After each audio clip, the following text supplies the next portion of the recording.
Saan nakikita yung number? Saan nakikita yung number? Wala?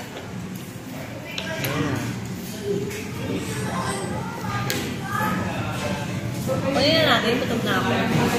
Yun na? Yun na ba yun?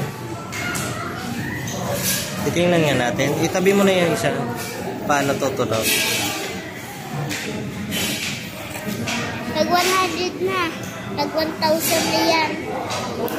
Tag 2,000 na. Tumunog na yata. Hindi pa ba? Hindi ba yan natunog? Paano? Huwag tayo. Iba Tagal na. sulat yung number. Ilalagay natin sa maestro skills. Para madami. Yun na, yun na. Yan, yan.